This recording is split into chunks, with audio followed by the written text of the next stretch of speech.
Paul's story is one of the most powerful transformations in the Bible. Once known as Saul of Tarsus, he was a Pharisee who fiercely persecuted Christians. In fact, Saul approved the stoning of Stephen, the very first Christian martyr. He believed he was doing God's work by trying to destroy the early church.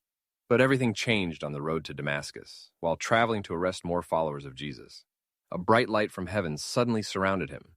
He fell to the ground and heard a voice saying, "Saul, Saul, why are you persecuting me?" Saul asked, "Who are you, Lord?" The voice replied, "I am Jesus, whom you are persecuting." Blinded by the encounter, Saul was led into Damascus, where for 3 days he couldn't see, eat, or drink. God then sent a disciple named Ananias to visit Saul. Ananias laid his hands on him, and something like scales fell from Saul's eyes. He regained his sight, was baptized, and began preaching that Jesus is the Son of God. From that moment on, Saul became known as Paul. The man who once tried to destroy the church became one of its greatest champions. Paul went on to travel thousands of miles, planting churches across the Roman Empire and spreading the gospel to the Gentiles. He faced beatings, imprisonments, shipwrecks, and constant persecution, but he never gave up. One powerful moment in his ministry happened in Philippi. Paul and Silas encountered a slave girl who had a spirit that allowed her to tell fortunes. She followed them, shouting, "These men are servants of the Most High God." But Paul recognized the evil spirit behind her words.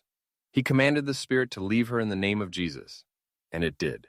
Her owners, angry that they lost their source of profit, had Paul and Silas beaten and thrown into prison.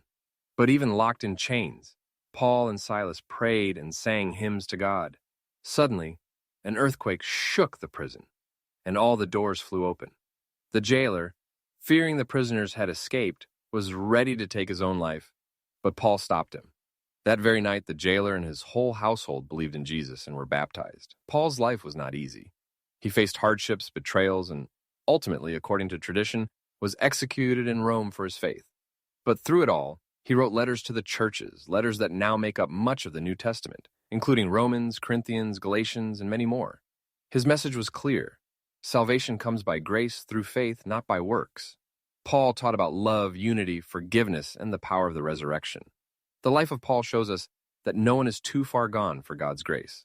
From persecutor to apostle. If you enjoyed the video, make sure to like and subscribe.